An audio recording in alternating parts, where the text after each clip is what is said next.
The thing about Nexus Prime is that it's loud. Not your regular "I forgot my earphones on the subway" loud, but the kind of cacophony that makes you wish for the sweet release of a vacuum-sealed airlock. Every species with a penchant for haggling and a disregard for personal space seems to converge here. The colors, the smells, and the incessant buzzing of a million conversations in 100 different languages make it a miracle anybody can hear themselves think, let alone plot intergalactic mischief.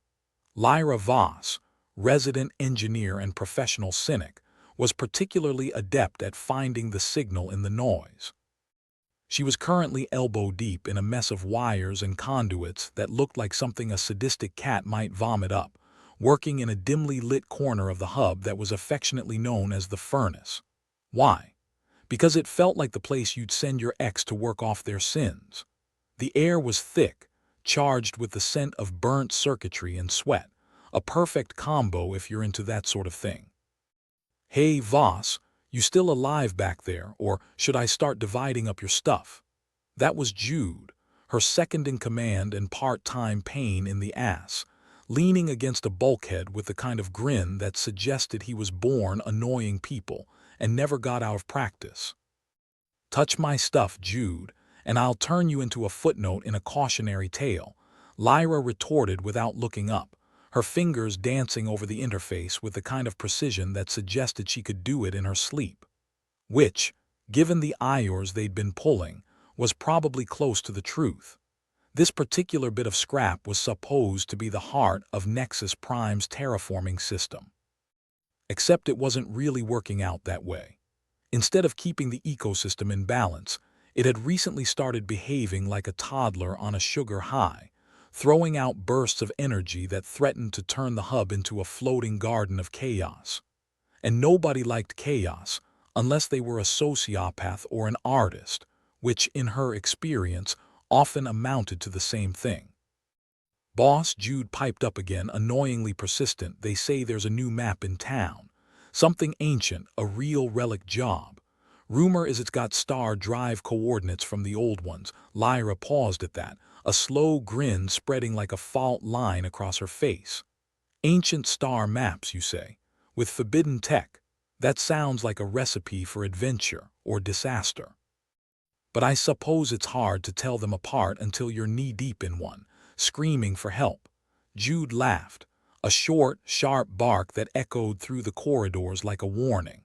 "You know how to live dangerously, Voss. Danger's just another word for a typical Tuesday around here," she quipped, pulling herself free from the guts of the machinery with a satisfying clunk. "Come on, let's go see what all the fuss is about before someone else tries to blow us all to kingdom come with this faulty rig." They made their way through the bustling hub, dodging traders, travelers, and the occasional religious zealot. The walls were plastered with neon signs advertising everything from authentic Earth cuisine to guaranteed weight loss pills, if you didn't mind losing a few limbs in the process. The ancient star maps were housed in a part of the hub that had seen better days, if it had ever seen a good one, to begin with. Dusty, forgotten, and with an aroma that suggested its air filters had given up hope sometime before the last Galactic War, it was the kind of place that only attracted the terminally curious or the suicidally brave. The maps themselves were unimpressive at first glance, just old data slates stacked haphazardly on a metal table that looked like it might collapse if someone sneezed too hard. But the glint in Lyra's eyes was enough to suggest there was more here than met the eye. "Think our little malfunction might have something to do with these?" Jude asked, picking up one of the slates gingerly, like it might bite him. "If it doesn't, it's a hell of a coincidence," Lyra murmured, her fingers tracing over the ancient symbols with something approaching reverence. "Or maybe someone's just playing a really elaborate prank, and if it's not a prank, then we might just be standing at the edge of something big, or screwed." Again, hard to tell the difference before it's too late. Their examinations were interrupted by a low rumble that seemed to start in the bones of the station itself, rattling through the walls and jolting the pair out of their musings. "Ah, There's that familiar sound of impending doom, Lyra muttered, her expression a mix of exasperation and grim determination. Better make sure the place isn't about to explode, eh? Jude nodded, already moving towards the exits with the kind of speed that suggested he had no intention of being around to find out just how large a crater Nexus Prime could leave if it decided to self-destruct. Maybe next time, we'll find an ancient map that leads somewhere nice, he said over his shoulder. Like a beach. Or a bar, yeah, but where's the fun in that? Lyra shot back, her grin as sharp as a knife's edge. Let's go see what other surprises this place has in store for us. As they sprinted back through the crowded corridors, Lyra couldn't help but reflect on the sheer absurdity of it all. Here they were, mere humans in a galaxy full of beings who could theoretically squash them like bugs, finding themselves on the brink of uncovering technology that could change the balance of power, or more likely, get them all killed. But that was the thing about humans, she mused. They never really knew when to quit. The sight of the control center, bathed in flickering red emergency lights, was almost reassuring in its familiarity. Chaos, after all, was something Lyra was used to dealing with. It was the calm that always unnerved her. Looks like the hub's having a tantrum, Jude observed dryly as they arrived, surveying the flickering screens that showed a distinct lack of anything resembling order. Yeah, well, let's see if we can't soothe its nerves before it decides to wipe us all from the face of the galaxy, Lyra replied, already moving to her station and tapping away at the controls. The hub systems were a tangled mess of alien and human tech, stitched together like some kind of cosmic Frankenstein. Which would be fine, if not for the fact that it meant nobody really knew how all the parts fit together, or what might happen if it all went pear-shaped. Whatever's causing this, it's not from here, Lyra muttered, squinting at the readouts that might as well have been written in ancient Sumerian for all the sense they made. I think someone's been poking around where they shouldn't have. Great, Jude said with a sigh, because nothing says good time like uninvited guests screwing with your life support. Lyra smirked, shaking her head as she continued to work. Hey Jude, ever wonder why we're always the ones dealing with this crap? Because we're unlucky enough to be the only ones stupid enough to keep volunteering, bingo. They fell into an easy rhythm, working together to patch up the system as best they could while the station occasionally shuddered around them like a living thing. It wasn't perfect. It was far from perfect, in fact, but it was enough to keep them alive for now. And that was really all you could hope for in a place like Nexus Prime.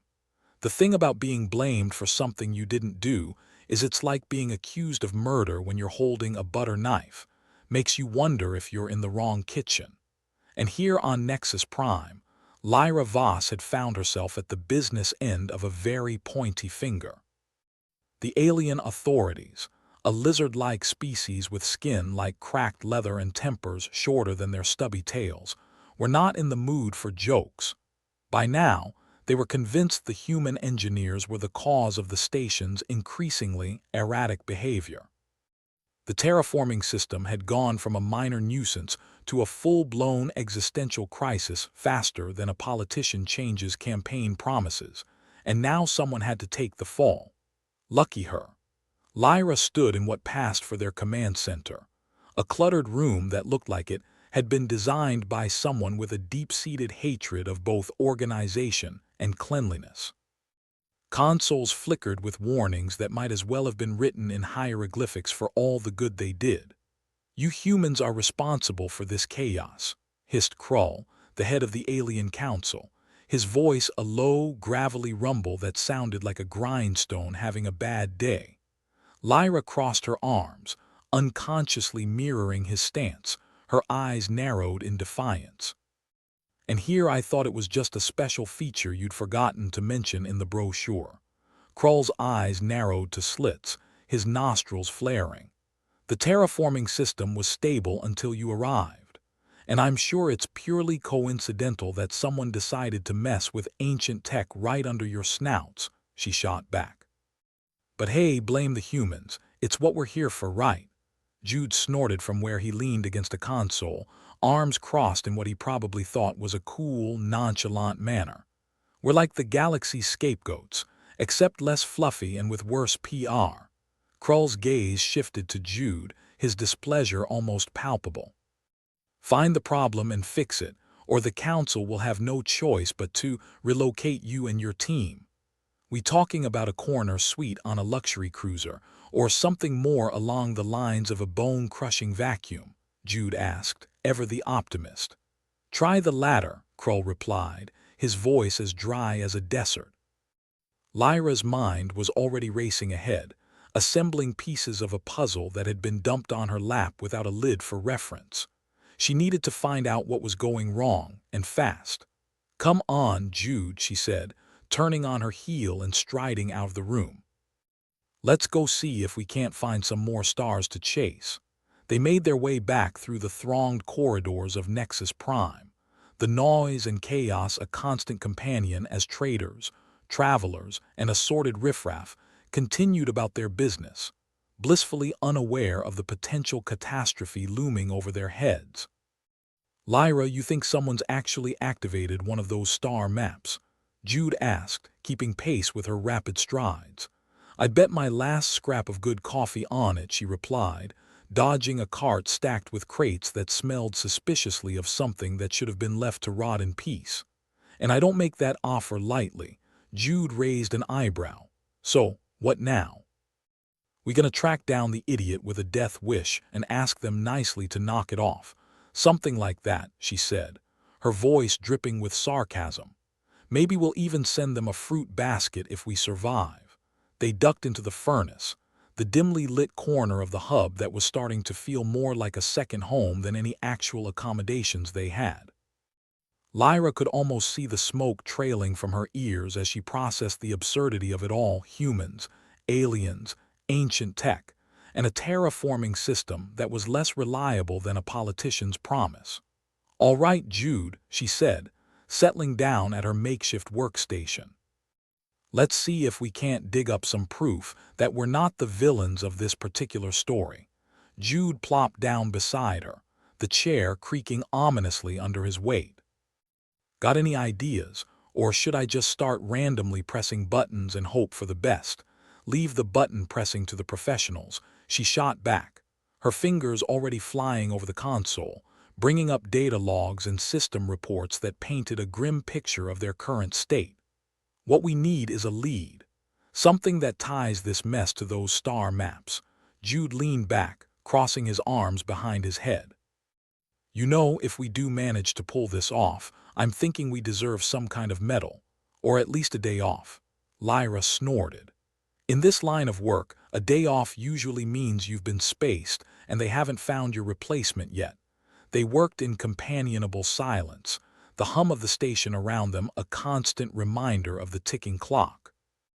Lyra couldn't help but feel a sense of impending doom, like the universe had set a timer and forgotten to tell them when it was going to go off.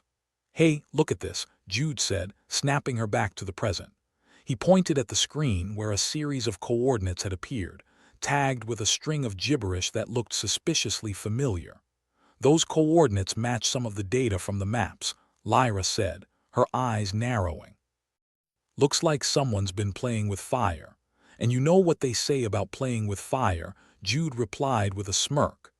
Eventually, you get burned to a crisp, or you accidentally trigger an ancient star drive and blow half the station into next week, Lyra added, her tone dry as sandpaper. Let's see if we can trace the source. They dove into the data, following the digital breadcrumbs left behind by whoever had decided to roll the cosmic dice. It was like trying to follow a trail of spilled beer through a crowded bar, not impossible, but definitely a pain in the ass. After what felt like an eternity, Jude let out a triumphant whoop. Gotcha. Looks like the signal originated from a lab on the lower decks. Lyra grinned, feeling a spark of hope for the first time in what seemed like days. Then that's where we're headed. With a destination in mind, they left the furnace behind, navigating the winding corridors that seemed to twist and turn with a mind of their own. Nexus Prime was a maze, and they were the proverbial rats, scurrying towards something they hoped didn't involve a lethal trap. The lab was tucked away in a corner of the station that looked like it hadn't seen maintenance since the last Galactic War. Flickering lights cast eerie shadows across the walls, and the air was thick with the scent of neglected machinery and stale sweat. "Home sweet home," Jude muttered, casting a wary eye over the dilapidated surroundings. Lyra rolled her eyes. "Remind me to put in a complaint with management about the accommodations." They pushed open the door to the lab, revealing a space that was equal parts chaos and clutter. Data slates were strewn across tables, screens flickered with random streams of numbers, and in the center of it all was a console that hummed with power, the unmistakable signature of the ancient tech they were looking for. "Well, isn't this cozy?" Jude said, surveying the scene with a critical eye. "You think someone's still living here?" Lyra shook her head, moving to the console and examining the readouts. "Doubt it. Whoever was here has long since bailed. But they left us a little present," Jude noted, pointing to the screen where the coordinates were still displayed, like a digital ghost haunting the machine. Lyra tapped a few keys, bringing up a list of recent commands. "Looks like they were trying to activate the star drive," she said, her voice grim. "And they didn't exactly leave a manual behind." "Great," Jude said, rubbing a hand over his face. "So, what do we do? Try and shut it down?" Lyra was silent for a moment, weighing their options. On one hand, they could try to disable the system and hope for the best. On the other, there was the very real possibility that any tampering could make things worse. "We don't have a choice," she decided finally, determination hardening her voice. "We've got to try." Jude gave a low whistle. "Here's hoping we don't end up as space dust." They set to work, fingers flying over the console as they tried to decipher the ancient code and shut down the star drive before it could do any more damage. It was like defusing a bomb with a blindfold on, exhilarating, terrifying, and more than a little stupid. "Almost got it," Lyra muttered, sweat beading on her forehead as she concentrated. "Good, because I'm pretty sure we're about to have company," Jude warned, nodding towards the door where the sound of approaching footsteps echoed ominously. Lyra swore under her breath, her focus never wavering. "I just need a few more seconds." The door burst open, and a group of security officers stormed in, weapons drawn and expressions grim. "Step away from the console," their leader barked, his voice grating on Lyra's nerves like nails on a chalkboard. Jude raised his hands in a placating gesture, though his eyes never left Lyra's face. "Hey, no need to get all trigger-happy. We're just trying to save your asses here. Save it for the council," the officer snapped, gesturing for his men to move in. Lyra's heart raced, the seconds ticking down in her mind. She was so close, just a few more keystrokes and they might have a chance of averting disaster. "You don't understand," she began, desperation creeping into her voice. "If we can't shut this down, the whole station could go up in smoke." The officer's expression softened for a moment, uncertainty flickering in his eyes. But before he could say anything, the console suddenly flashed a warning, the screen filling with red as an alarm began to blare. Everyone froze, the tension in the room thick enough to cut with a knife. "Well, shit," Jude said, summing up the situation with his usual eloquence. Lyra's mind raced, adrenaline surging through her veins. She had to act fast before it was too late. With one final, decisive keystroke, she triggered the emergency shutdown, praying to whatever cosmic forces might be listening that it would work. There was a long, agonizing moment where nothing happened, the room filled with the sound of the alarm and their own ragged breaths. And then slowly the lights on the console began to dim, the hum of the star drive fading into silence. Lyra let out a shuddering breath, her body sagging with relief. They'd done it. They'd managed to pull it off by the skin of their teeth. "Well, that was fun," Jude said, grinning at her with a mix of admiration and disbelief. "Fun isn't the word I'd use," Lyra replied, her voice hoarse from the effort. "Let's just hope we're not about to get hauled off to an alien jail for our trouble."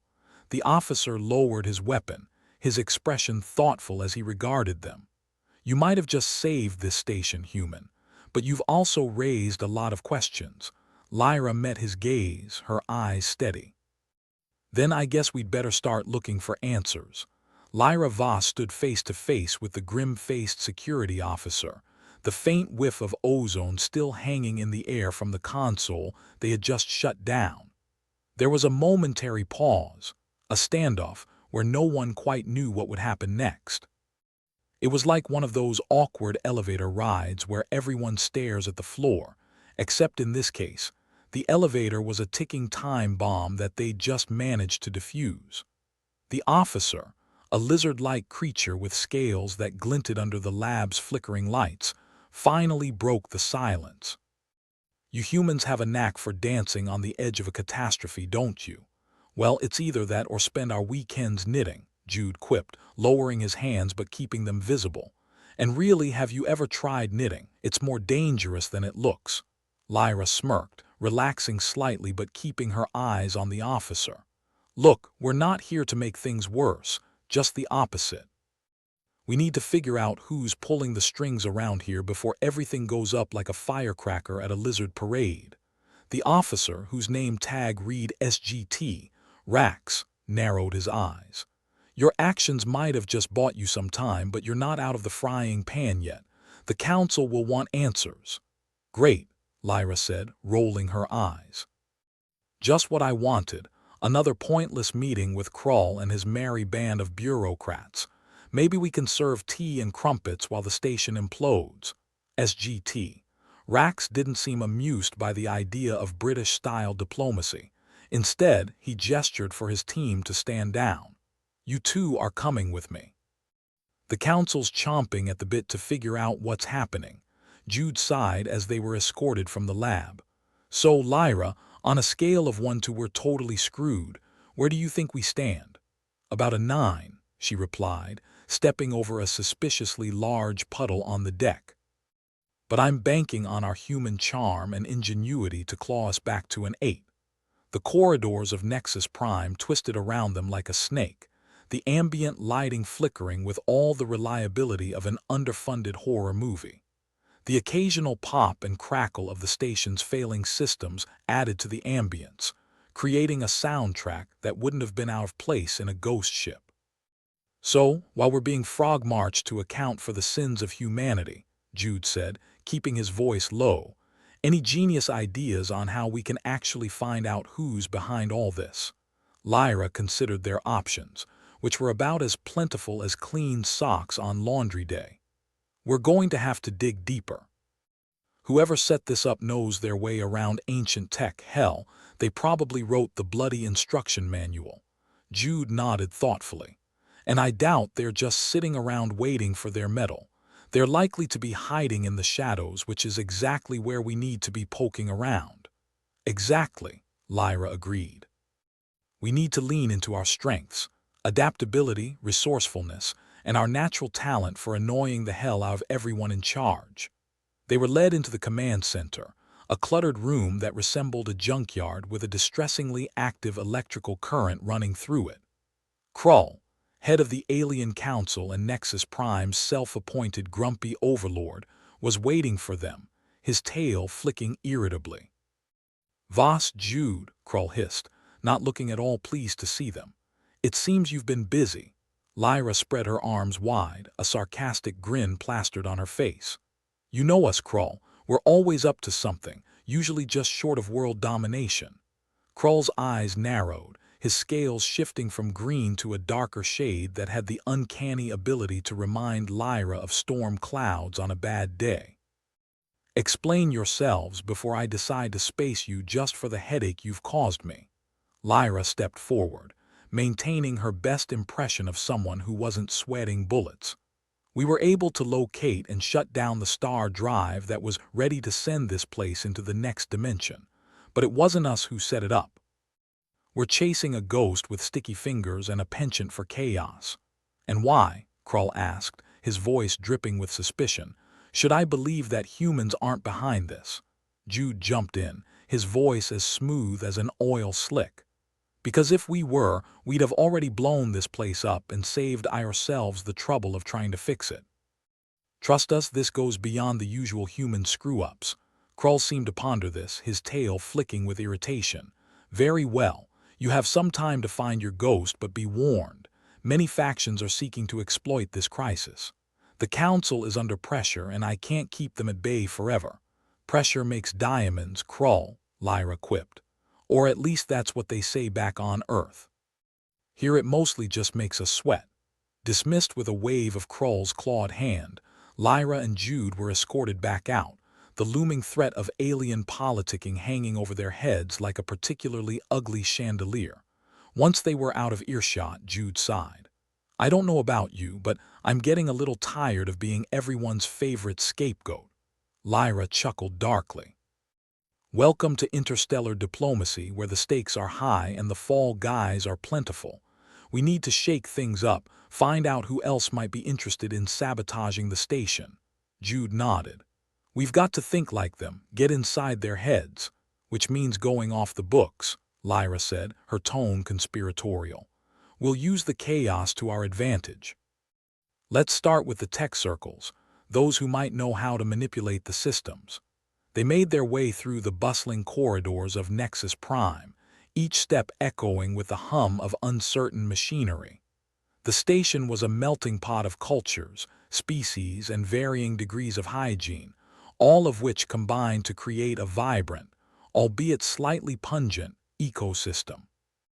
It was the perfect cover for anyone looking to disappear. Look alive, Jude whispered as they approached a workshop that smelled of oil and desperation. If anyone knows about ancient tech, it's these guys. Lyra glanced around at the assorted engineers and tech heads tinkering with everything from defense turrets to self-cleaning footwear.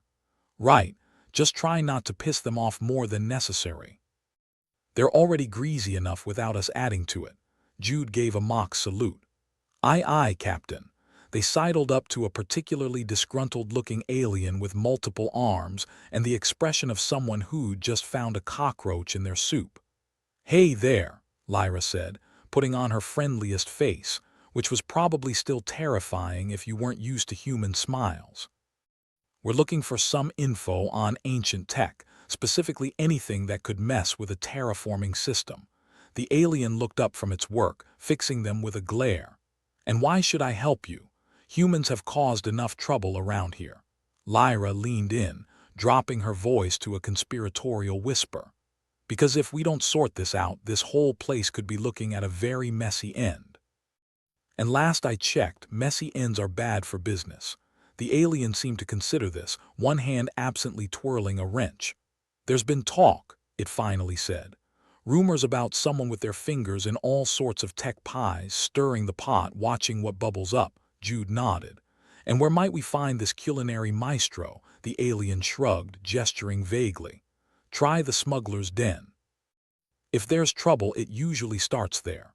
Thanks, Lyra said, slipping the alien a few credits. And remember, if anyone asks, you never saw us. Continuing their fact-finding mission, Lyra and Jude headed towards the smuggler's den, a place where the shadows were long and the deals were longer. If the station had a seedy underbelly, this was it, complete with its own brand of charm, like a flea market but with fewer fleas and more lasers. You ever think maybe we should have gone for something more stable? Jude mused as they entered the den. Like asteroid mining or professional gambling, Lyra snorted. Too much commitment. Besides, we wouldn't be nearly as popular. Everyone loves a scapegoat. And look at us. We've practically got Take the Fall tattooed on our foreheads. The den was alive with noise, the kind that made your skin crawl and your instincts whisper that maybe you'd taken a wrong turn somewhere. Tables were scattered haphazardly, each one a small island of whispered deals and exchanged glances. All right, Lyra said, scanning the room. Let's see if we can find our puppet master. They approached a group of aliens hunched over a game involving dice and a map of the station, their conversation stuttering to a halt as Jude and Lyra neared. Suspicious eyes followed them, calculating, assessing. Looking for some information, Lyra began, her tone casual. We heard there's an impresario of chaos making waves around here. Any idea who might fit that bill? One of the aliens, a grizzled creature with eyes like polished coal, leaned back in his chair. Why should we help you? Nexus Prime's got enough ghosts without adding yours to the list. Because, Jude interjected with a grin, if we don't get to the bottom of this, today's chaos could become tomorrow's asteroid-sized headache. The alien gave a low, rumbling chuckle. There's a name I've heard, whispered Zarek, but finding him is like catching stardust in a hurricane. Lyra arched an eyebrow. Zarek, huh? Sounds like a guy who could use a spotlight on his shadowy dealings. Good luck, the alien said dismissively. He's a slippery one operating from the cracks in the station's hull. As they left, Jude turned to Lyra. Well, at least we've got a name, though I doubt Zarek's the type to just roll out the welcome mat. Lyra shrugged. Doesn't matter, we'll find him one way or another. It's what humans do best, stick our noses where they don't belong and make as much noise as possible. Navigating the labyrinth of Nexus Prime, they pondered their next move. The stakes were high, the risks higher, and the odds of success somewhere between slim and none. But Lyra and Jude were used to those odds. They'd been playing this game long enough to know that sometimes all it took was a little push to topple the whole house of cards. And as they ventured further into the belly of the beast, they knew they were running out of time. If they didn't find Zarek soon, the next big bang might be their last. The smuggler's den had a smell. A pungent mix of sweat, desperation, and the faint whiff of ozone from illicit tech that was just a wire short of an explosive end. If Nexus Prime was a body, this place was the intestines, twisting, dark, and full of things you'd rather not think about. Lyra and Jude navigated through the chaos like a pair of rats in a maze, hoping to find the cheese before someone else ate it or blew it up. Smells like home, Jude muttered, dodging a particularly zealous merchant attempting to sell him a genuine alien artifact that looked suspiciously like a glorified paperweight. Guessing your home had a generous rodent problem, Lyra replied. Focus. We've got to find out where this Zarek character is holed up. As they pushed their way through the dimly lit den, Lyra couldn't shake the feeling that they were being watched. Paranoia was a given in their line of work, but there was something about this atmosphere that made her skin crawl more than usual. Maybe it was the way eyes seemed to follow them, or maybe it was the way whispers seemed to linger in the air like a bad smell. Eventually, they found themselves at a dingy little bar tucked in a corner that looked like it hadn't been cleaned since the last solar eclipse. The bartender was a grizzled old alien with too many eyes and not enough patience. What'll it be, humans? He grumbled, polishing a glass that had seen better days, probably during a different epoch.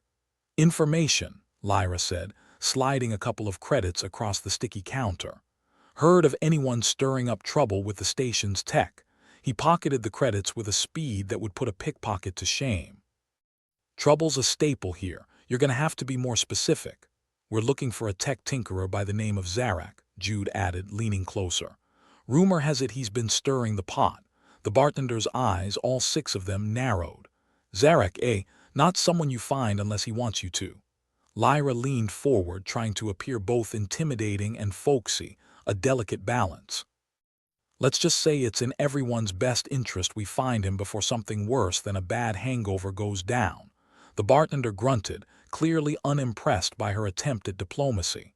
Word is, he's got ties with a group looking to seize control of the station. They think the chaos will give them the edge they need. Great, Jude said, rolling his eyes. A coup. Just what we needed. Got a location for us, or are we supposed to wander around until we trip over him? Lyra asked, her patience wearing thinner than a bargain bin spacesuit. The bartender pointed lazily towards the back of the den. Try the closed-off sections of Deck 13. That's where the ghosts of Nexus Prime like to play. Ghosts and politics, Jude sighed as they left the bar. I thought space was supposed to be exciting. Exciting, sure. But they all forget to mention it's usually the kind where you've got a knife to your throat and a bomb strapped to your back, Lyra retorted. Deck 13 was officially off-limits, which of course meant it was thriving under the weight of illegal activity. Every station had a place like this, a haunted house of malfunctioning tech and forgotten promises. The door they found was marked with a sticker that read, "Authorized personnel only," which in their line of work translated to "Welcome, please enter." "All right, old friend," Lyra muttered, pulling out a small hacking device that looked like it had been cobbled together from spare parts and false hopes. "Time to work your magic." "Did you just call your tech an old friend?" Jude asked, raising an eyebrow. "Maybe. It understands me better than most people," she replied with a smirk, her fingers dancing over the controls. Moments later, the lock clicked open and they slipped inside. The stark contrast between the bustling den and this silent corridor was unnerving. The air felt thicker, the shadows deeper, and the sound of their footsteps echoed ominously. "No turning back now," Jude said quietly. "Turning back isn't our style," Lyra responded. "Let's find Zarak and see if we can persuade him to stop before this whole station turns into a floating scrap heap." They moved cautiously, aware that they were venturing into territory that hadn't been tread by honest feet in quite some time. The corridors were littered with debris, old console parts, and the occasional piece of graffiti that seemed to glow under the dim emergency lighting. It wasn't long before they heard voices, hushed and urgent, like conspirators plotting a heist. Lyra stopped and motioned for Jude to be silent. They crept forward, peering around a corner to see a small group of aliens gathered around a makeshift control console. The air hummed with tension and muted paranoia. At the center was someone who could only be Zarak. He was tall and thin, with a look that screamed mad scientist more than evil overlord. His hands moved rapidly over the console, his eyes darting between screens filled with data. Lyra motioned to Jude and they stepped into the open. "Zarak, I presume," she said, her voice carrying an edge that was impossible to ignore. The group turned as one, surprise and annoyance flashing across their faces. "You're not supposed to be here," Zarak said, his voice holding the weary resignation of someone who just spilled coffee on their last clean shirt. "Yeah, well, life's full of disappointments," Jude replied. "We hear you've got plans for Nexus Prime." "Plans that don't involve it staying in one piece." Zarak straightened, trying to project authority despite the ragtag nature of his group. "This station is a powder keg and we intend to be the ones holding the match. It's time for new leadership." "And by new leadership you mean blowing us all to kingdom come?" Lyra asked, unimpressed. Zarak shook his head, a sneer curling his lips. "No, no. We're merely accelerating the inevitable. The Council is weak, and the system they uphold even weaker. We'll harness the chaos, guide it into something greater." Lyra exchanged a look with Jude. "Here's the thing," she said, stepping forward. "We've got a different view on what greater looks like. Call us old-fashioned, but we prefer our station stable and our lives not at risk." Zarak seemed to consider this, his eyes flicking to the others in his group. "You'd be surprised how often change requires a little risk." "Yeah, well, as much as I love a good gamble," Jude said, his voice all mock cheer and zero sincerity, "I'd rather not bet on a hand that ends with us all as space debris." The tension in the room thickened, the air practically crackling with it. Lyra prepared herself for a fight, her muscles tensing and her mind racing. But before anyone could make a move, the sound of footsteps echoed from behind, accompanied by a voice that dripped with irritation. "What in the infinite void is going on here?" Lyra and Jude turned to see SGT, Rax, his scales glinting ominously under the dim lights, tail swishing like an aggravated metronome. "You two again," he said, his voice a mixture of disbelief and exasperation. "I should have known." "Rax," Lyra said, forcing a smile. "Fancy meeting you here. We were just having a friendly chat with our new pal Zarak." Rax's eyes narrowed, taking in the scene. "Friendly chat, huh? Looked more like you were about to start a brawl." "Potato, potato," Jude interjected with a grin.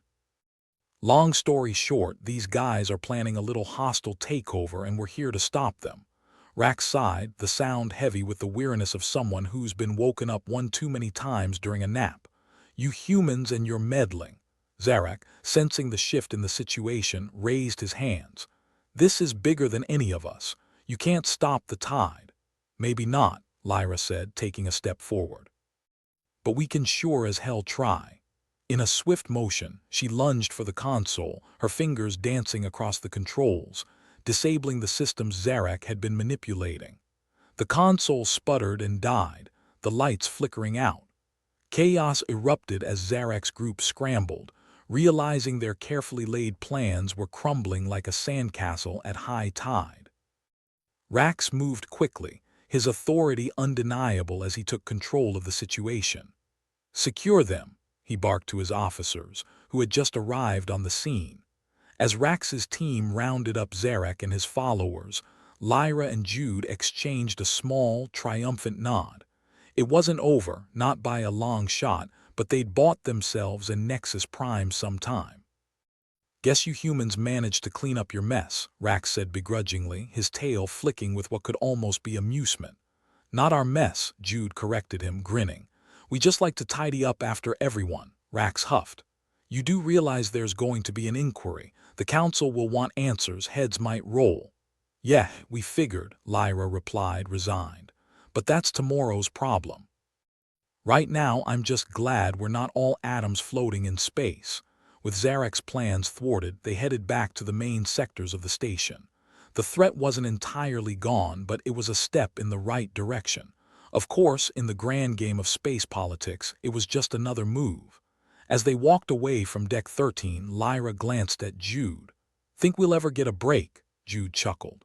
"Not a chance. But then again, what would we do with ourselves if we did?" "Good point," Lyra agreed.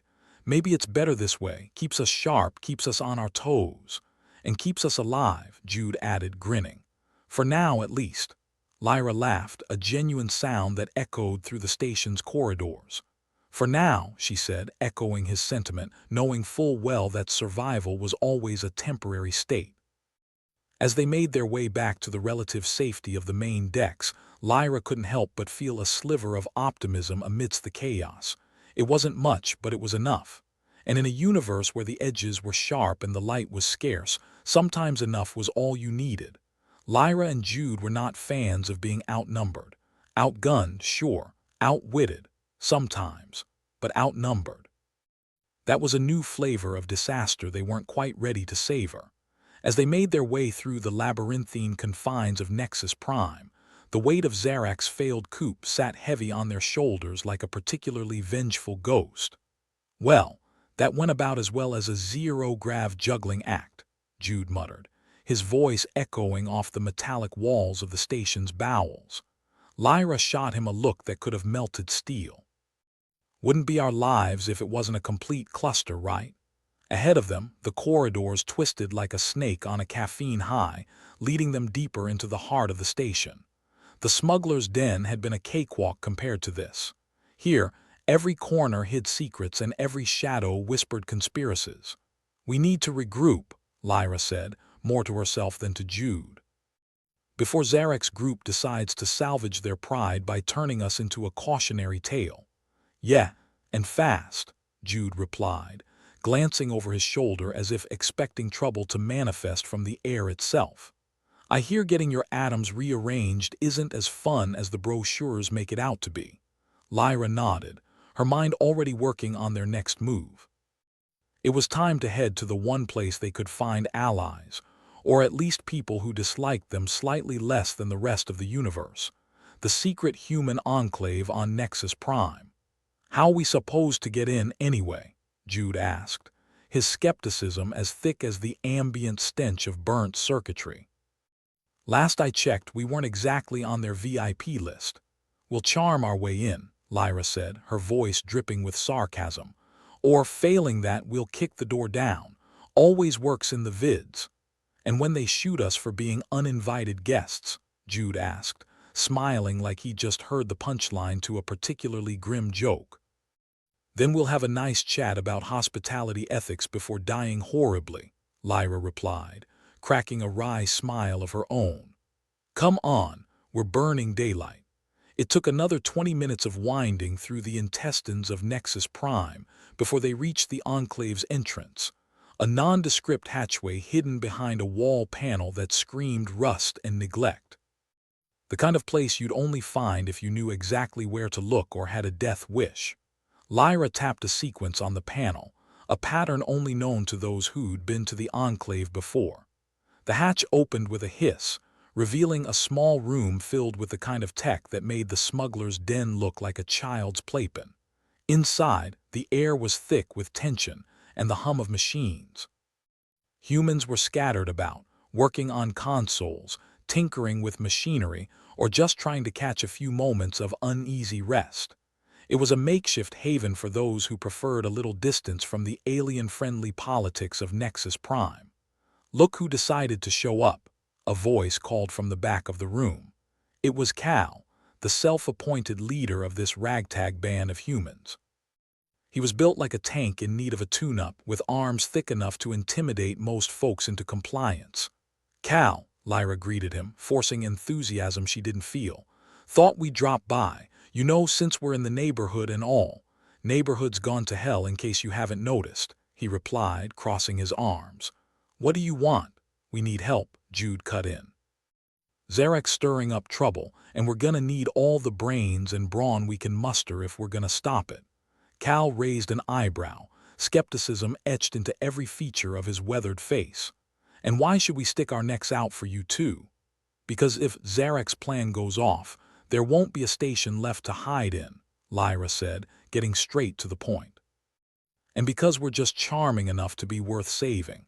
Cal snorted, but there was a hint of grudging respect in his gaze. "All right, you've got our attention, but this better be good." Lyra took a deep breath. "Zarek's messing with the terraforming system. If he succeeds, we're talking about a chain reaction that'll make the last blackout look like a power blink. We need to disable whatever he's done and fast." "That's a tall order," Cal replied, his expression darkening. "And we're already stretched thin." "Then think of it as a 2-for-1 deal," Jude interjected, ever the opportunist. "Save the station, save yourselves." The Enclave's residents murmured among themselves, the air thick with apprehension and the scent of desperation. It wasn't an easy sell, but in the universe's grim theater, sometimes all you needed was the right line delivered at the right time. Finally, Cal nodded. "Fine, we'll help. But if this goes south, you two will be the first to answer for it." Lyra and Jude exchanged a glance, knowing full well the stakes they were playing with. But in a game where losing meant oblivion, there wasn't much choice. "Let's get to work," Lyra said, rallying what little optimism she had left. With the Enclave reluctantly allied, they began to piece together a plan. Maps were spread, data scrutinized, and every half-baked idea thrown into the mix in hopes of stumbling upon something that wouldn't end in their untimely demise. "Zarek's got the upper hand," Jude said, staring at the chaotic tangle of wires and circuits that represented their best hope. "But we've got the one thing he doesn't." "Yeah?" Lyra asked, raising an eyebrow. "And what's that?" "Absolute, unmitigated stubbornness," Jude replied with a grin. "And maybe a little luck." "Luck's for fools," Cal grunted, his massive hands deftly manipulating a control panel. "But I'll take stubbornness any day." Hours passed in a blur of frenetic activity and hushed conversations. They worked tirelessly, the threat of impending disaster burning at the edges of their resolve. They had one chance to stop Zarek and save the station, and they couldn't afford to waste it. "All right," Lyra said finally, standing at the center of the room like a general before a beleaguered army. "Here's the plan. We need to get to the command center, disable Zarek's overrides, and reset the system before everything goes pear-shaped." Jude nodded, cracking his knuckles. "Sounds easy enough. What's the catch?" "The catch," Lyra replied, her voice grim, "is that the command center's crawling with Zarek's goons and they've got itchy trigger fingers." "Perfect," Jude said, his grin widening. "Wouldn't want it to be too easy." The Enclave gathered what few arms they had, mostly cobbled together from spare parts and hope, and prepared to move. It was a desperate gamble and everyone knew it, but it was also their best shot at survival. "All right, folks," Cal said, his voice carrying the weight of inevitable confrontation. Time to see what we're made of. With that, they moved out, a ragtag band of unlikely heroes marching into the unknown. The station shuddered around them, a reminder of the stakes they faced. As they approached the command center, Lyra couldn't help but feel a sense of grim determination. They were outnumbered and outgunned, but there was a fire in their hearts that no amount of alien tech could extinguish. "Ready?" Jude asked, his voice barely above a whisper as they reached the final stretch. Lyra met his gaze, a flicker of a smile playing on her lips. Born ready. With a nod, they charged forward, the Enclave rallying behind them. The corridors flashed past in a blur, the anticipation of battle thrumming in their veins. As they breached the command center, chaos erupted. Zarek's followers, caught off guard by the sudden assault, scrambled to defend their position. Blaster fire lit up the room like a violent fireworks display, the air thick with the acrid scent of ozone and desperation. Lyra ducked behind a console, taking stock of the situation. They were outnumbered, but momentum was on their side. She could see Zarek at the far end of the room, frantically trying to regain control. "Jude, cover me," she shouted over the din, her heart pounding like a war drum. Jude nodded, unleashing a volley of suppressive fire that sent their enemies scrambling for cover. It wasn't enough to win the day, but it bought Lyra the precious second she needed. She dashed across the room, moving like a shadow in the chaos. Her fingers danced over the control panel, overriding Zarek's commands and realigning the system. The room shook as the terraforming system whirred to life, its hum a symphony of salvation. But Zarek wasn't done yet. He lunged towards Lyra, a desperate glint in his eyes. "You can't stop the inevitable," he shouted, his voice raw with fanaticism. Lyra met his gaze, her own resolve unyielding. "Watch me." With a swift motion, she slammed her fist into the emergency shutdown, sealing Zarek's fate and stabilizing the system. The room fell silent, the echoes of chaos fading into a tense stillness. Cal and the others moved to secure the remaining threats, their victory sealed in the grit and determination that had carried them this far. As the dust settled, Lyra and Jude exchanged a look, the weight of their actions sinking in. They had survived against all odds, but the cost had been high. "Guess we did it," Jude said, a weary grin on his face. Lyra nodded, exhaustion tugging at her every fiber. "Yeah, for now." In the aftermath of their struggle, the Enclave began to regroup, tending to the wounded and assessing the damage. They had won this battle, but the war for Nexus Prime was far from over. As Lyra looked around at their makeshift family, she couldn't help but feel a flicker of hope amidst the darkness. They were outmatched and outnumbered, but they were also united, and that, she knew, was a force to be reckoned with. With a resolute nod, she turned back to her comrades, ready to face whatever came next. In a universe filled with uncertainty and chaos, one thing was clear: they would fight on together, against whatever the stars dared to throw their way.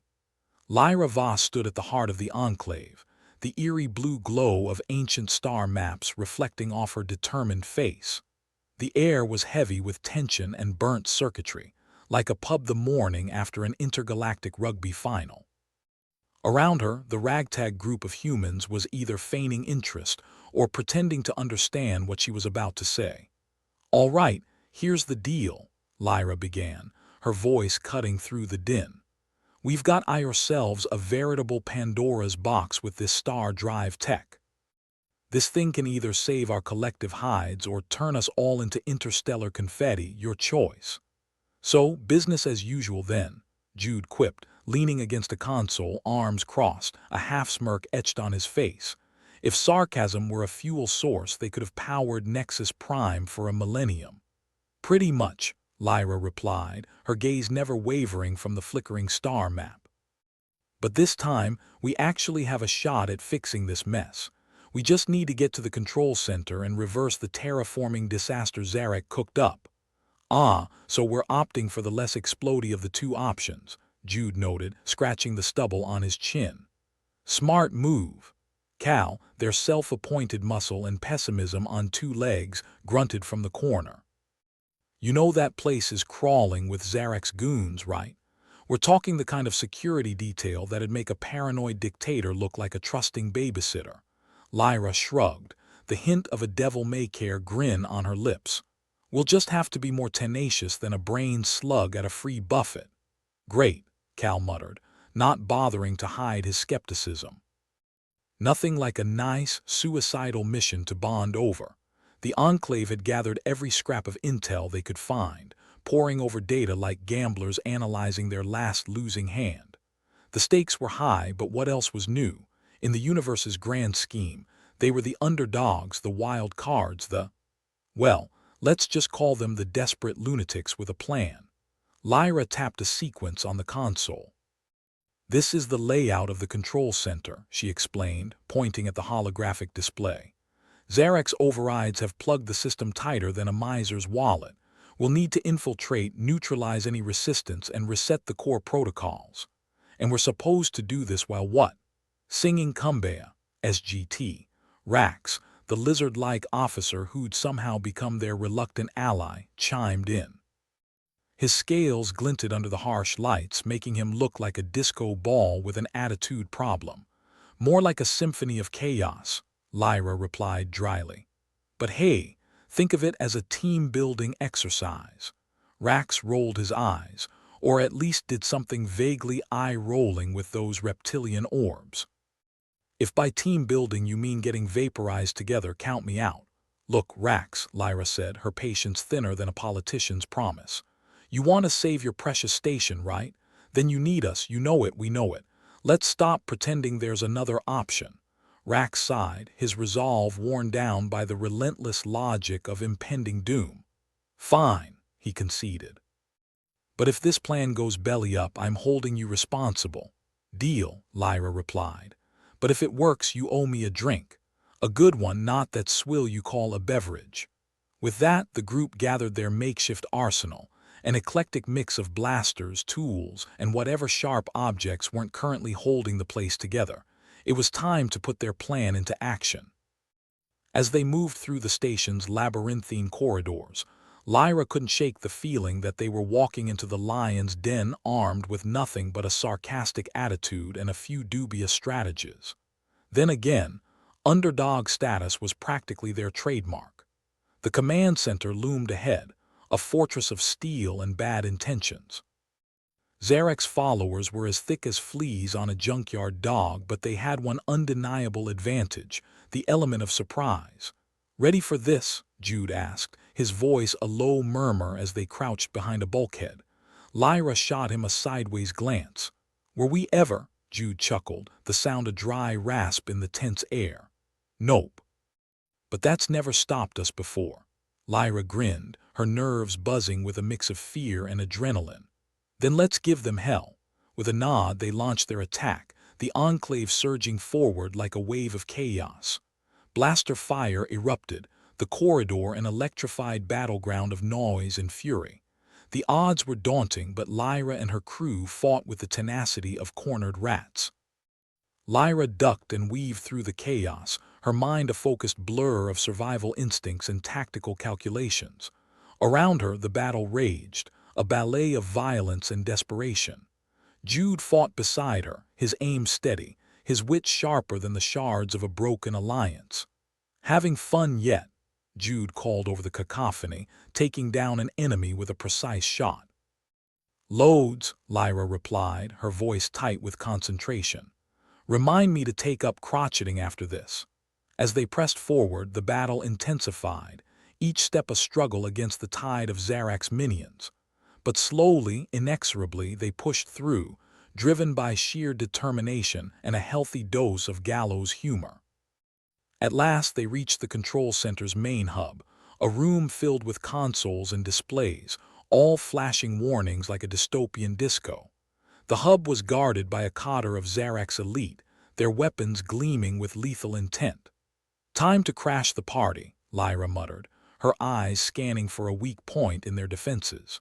Jude nodded, his grin a flash of wicked glee.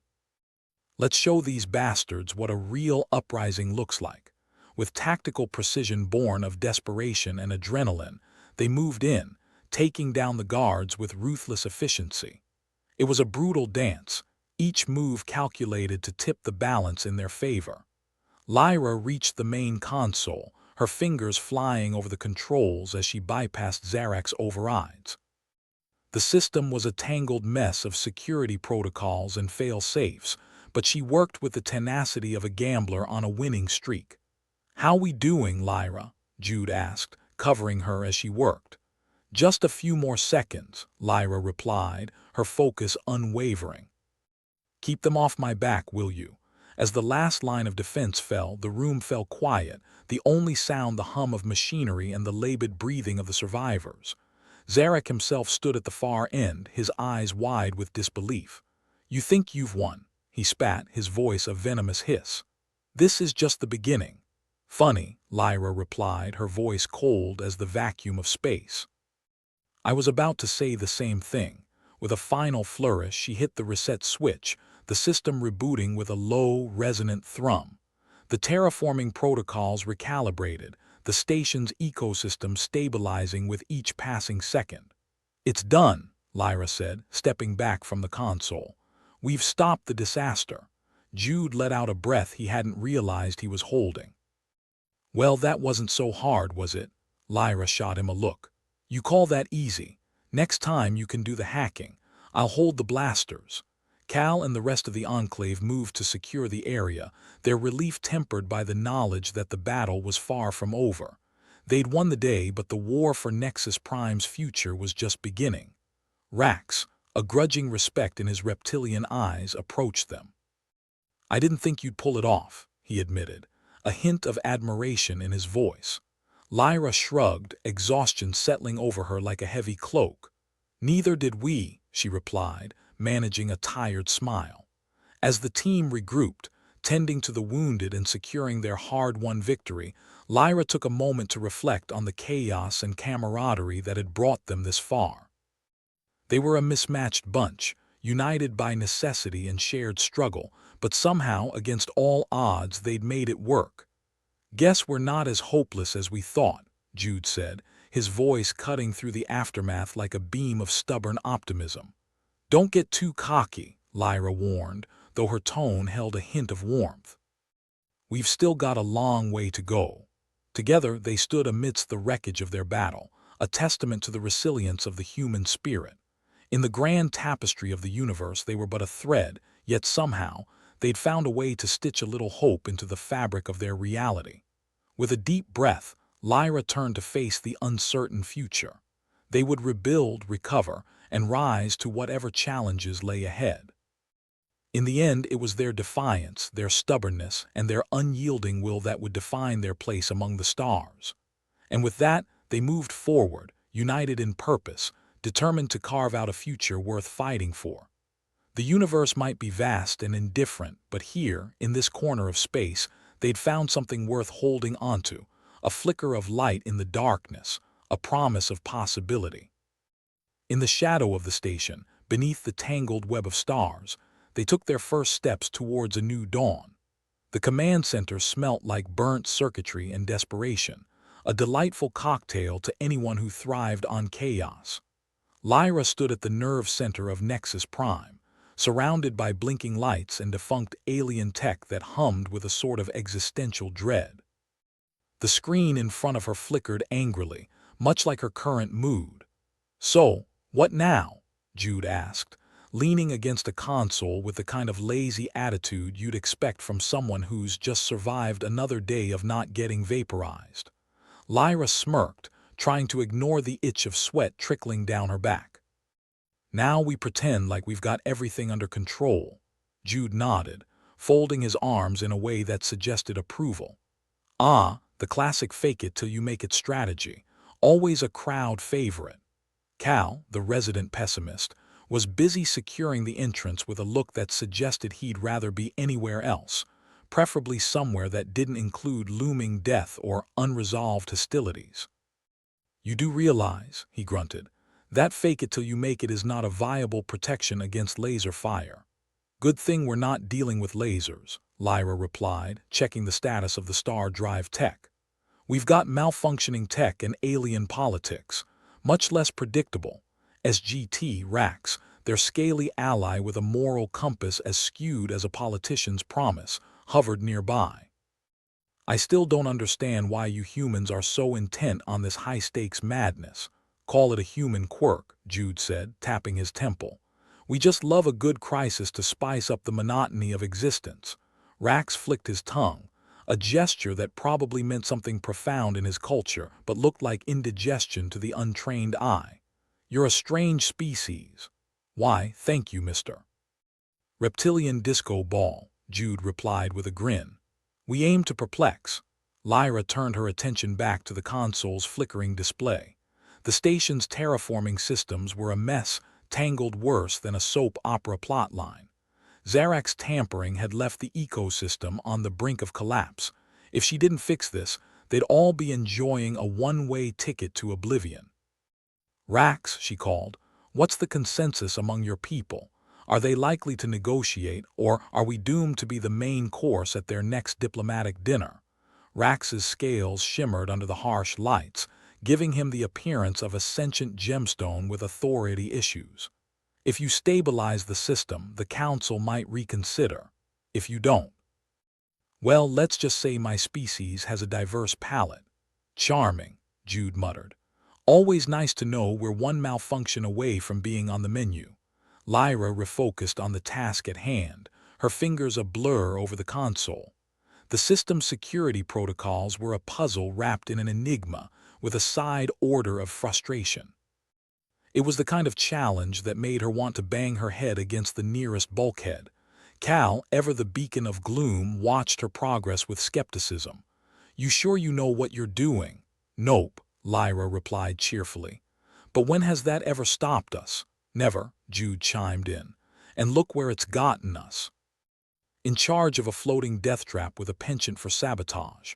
Cal sighed, a sound heavy with the weight of impending doom. You know, for once, I'd like a mission that doesn't involve imminent destruction. Dream big, Cal, Jude said, patting him on the back. Dream big. Lyra frowned at the console, her mind a tangled web of calculations and potential errors. Okay, I think I've got it. Just need to bypass this last override. Rax hovered closer, his presence a reminder of the precarious alliance they'd forged.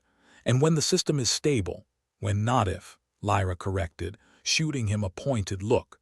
Then we talk peace, or at least a ceasefire long enough to figure out why your terraforming system is throwing a tantrum.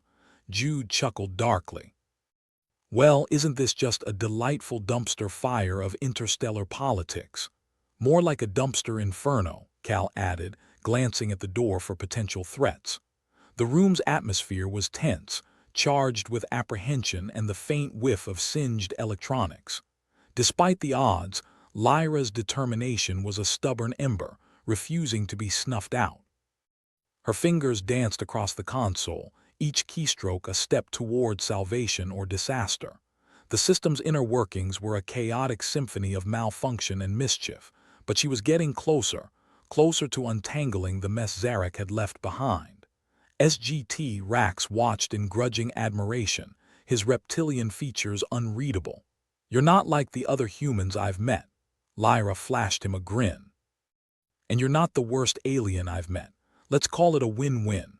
Rax's tongue flicked again, perhaps his version of a smile. I still think you're all slightly insane. Comes with the territory, Jude replied, his voice light despite the tension. After all, we're only human. With a final flourish, Lyra bypassed the last of Zarak's overrides, the console's display shifting from red to green. Got it, she announced, a note of triumph in her voice. Jude whooped, slapping her on the back. Knew you could do it, boss. Now let's hope it doesn't blow up in our faces. Cal's expression softened, his relief palpable. I'll admit I doubted we'd pull it off. But you did it, Lyra. Yeah, well, sometimes being stubborn pays off, she replied, her tone wry. As the system stabilized, the station's ecosystem began to recover, the threat of catastrophe receding like a bad memory. Lyra felt a surge of satisfaction. Against all odds, they'd managed to avert disaster. Rax moved to the console, checking the readings with a critical eye. The council will be pleased. You might have just saved us all. Lyra shrugged, playing it cool despite the adrenaline still thrumming through her veins. No big deal, just another day in the life of a reckless human. Jude leaned against the console, a grin spreading across his face. Well, folks, I think we've earned ourselves a celebration. Who's up for a round of drinks? Preferably something that doesn't taste like engine grease. Rax's scales shimmered, his demeanor shifting from hostile to cautious ally. I might join you in that. Cal's gaze lingered on the doorway, ever the vigilant guard dog. We're not out of the woods yet. Zarek's goons won't be happy when they find out we've clipped their wings. Let them come, Jude said, his voice laced with defiance. We've faced worse and lived to tell the tale. As the team regrouped, a sense of camaraderie settled over them like a well-worn cloak. They'd faced the odds, laughed in the face of danger, and somehow come out on top. For now, at least they could breathe easy. Lyra turned to Rax, a question on her lips. So, what's next? Are your people going to play nice, or are we about to test the limits of this newfound alliance? Rax considered her words, his expression unreadable yet contemplative. The council will want assurances. But you've proven yourselves today. It won't be forgotten. Good, Lyra said, her relief palpable, because I'd rather not have to do this again tomorrow. Rax inclined his head, his manner almost respectful. I believe we'll find a way forward, though I won't pretend it'll be easy. Easy's overrated, Jude quipped. Where's the fun in that? With the danger temporarily at bay, the group took a moment to savor their victory, a rare commodity in the chaos-laden halls of Nexus Prime. They'd achieved the impossible, bought themselves a sliver of time, and maybe even a little respect. As they moved to leave the command center, Lyra glanced back at the humming consoles, a mixture of pride and wariness in her heart. They'd won a battle, but the war was far from over. Yet for now, they'd take what they could get, a fragile truce, a moment of peace, and the promise of a future they'd carved out with grit and determination. Come on, she said, leading the way. Let's get back to the Enclave before anything else decides to implode. The team followed, their footsteps echoing in the empty corridors. They were weary, battered, and bruised, but they were also triumphant. An unlikely band of misfits who'd faced the universe's indifference and emerged with their heads held high. As they trudged through the labyrinthine station, Lyra allowed herself a rare moment of optimism. Maybe, just maybe, they were more than the universe's punching bag. Maybe they were something stronger, something that could endure the harsh realities of space and emerge on the other side, victorious, united, and ready to take on whatever came next. Jude fell into step beside her, his usual irreverence tempered by a newfound respect. You did good, Lyra. Today we made a difference. Lyra nodded, a small smile tugging at her lips. Yeah, we did. And there's plenty more where that came from. Together, they walked back into the heart of Nexus Prime, a ragtag group bound by shared struggle and the indomitable spirit of survival. In a universe that cared little for their fate, they'd made their mark, a testament to the enduring power of humanity and the fierce determination that burned within them all. And with that, they marched forward, ready to face whatever the stars had in store. Lyra stood at the balcony overlooking the chaos of Nexus Prime, the distant hum of machinery, a constant reminder of the station's fragile recovery. The once flickering lights now had a steady, if somewhat neurotic, glow. It was like watching a drunk stumbling home and miraculously finding the right door. Jude sidled up beside her, chewing on something that looked suspiciously like an alien equivalent of gum.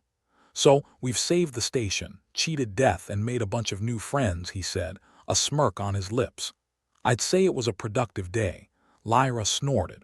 Productive isn't the word I'd use. More like barely managed to keep our limbs attached. Details, details, Jude waved a hand dismissively. We pulled it off, didn't we? Against all odds and several laws of physics. Lyra peered down at the bustling scene below. The station residents, human and alien, milled about, trying to return to their version of normalcy. Think this newfound peace is gonna last? Jude shrugged, leaning against the railing. Until the next maniac with a god complex decides to play Who Wants to Be a Galactic Overlord, she chuckled, a sound that was more relief than amusement. I guess we'll deal with that when it comes. But for now, it's nice to breathe without worrying about asphyxiation. Jude glanced sideways at her, his expression oddly sincere.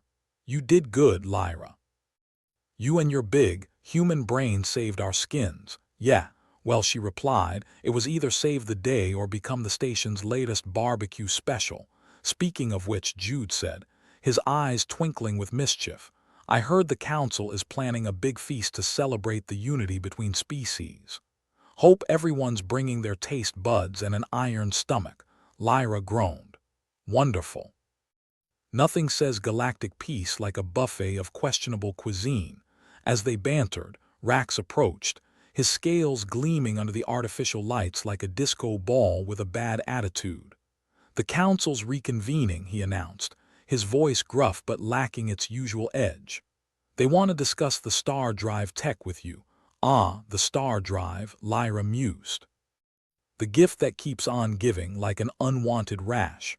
Rax's tongue flicked out, possibly his version of a laugh. The council's impressed. They're considering assigning you to oversee the peaceful applications of the technology, so they're putting us in charge of the universe's most dangerous set of keys. Jude asked, eyebrows raised.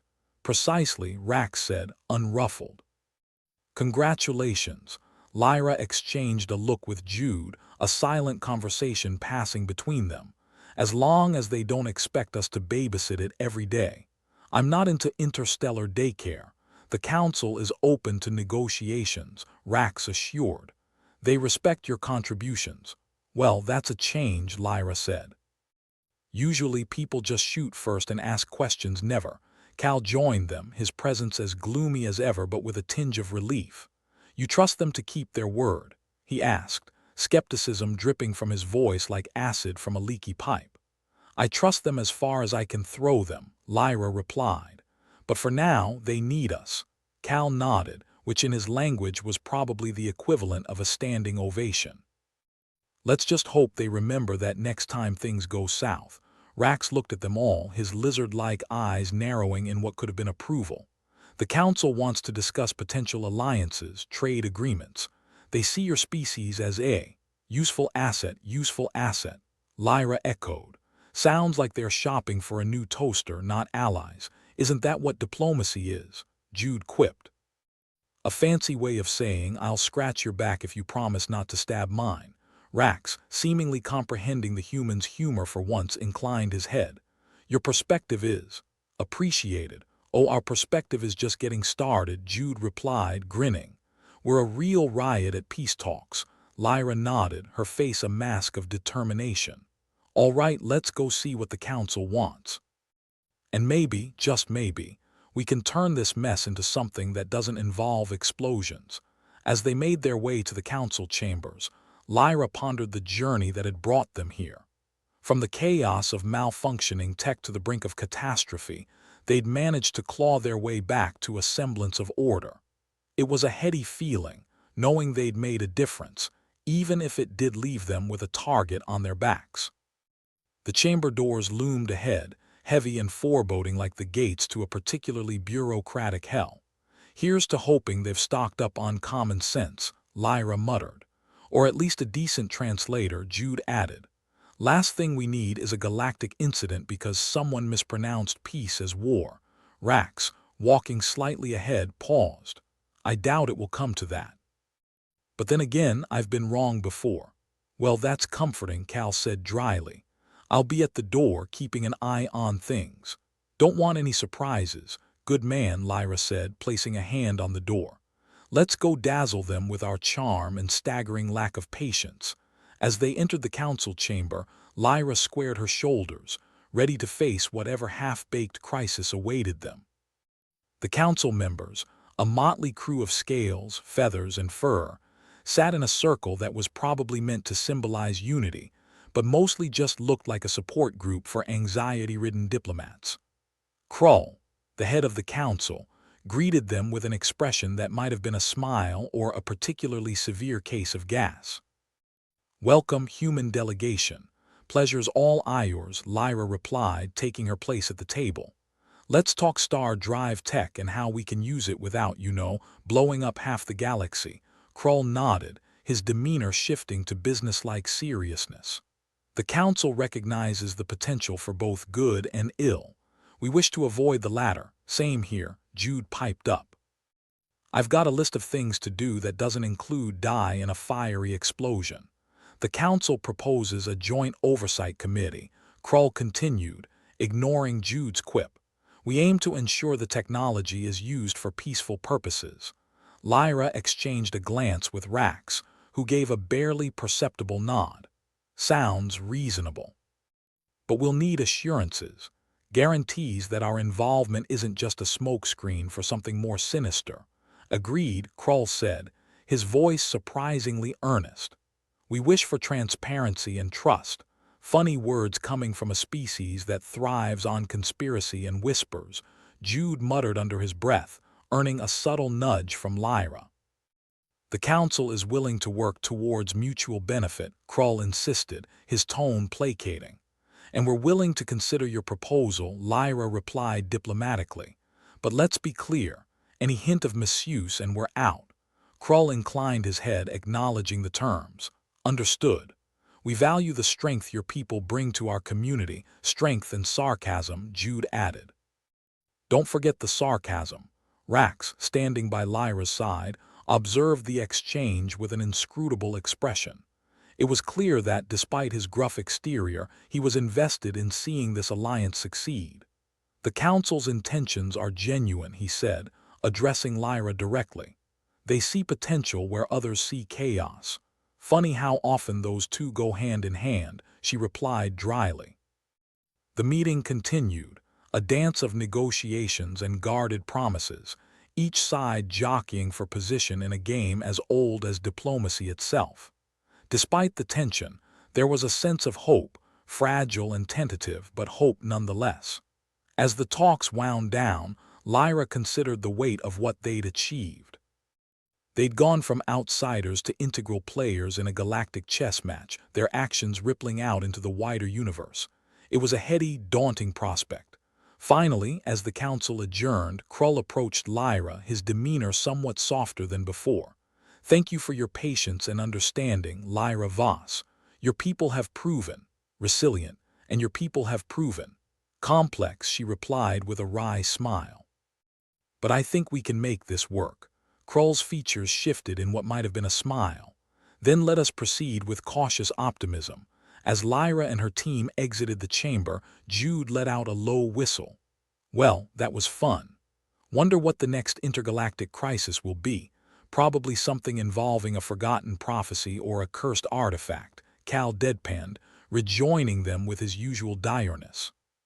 "Prophecies and curses," Lyra muttered. "Just what we need. But for now, let's focus on what we've got.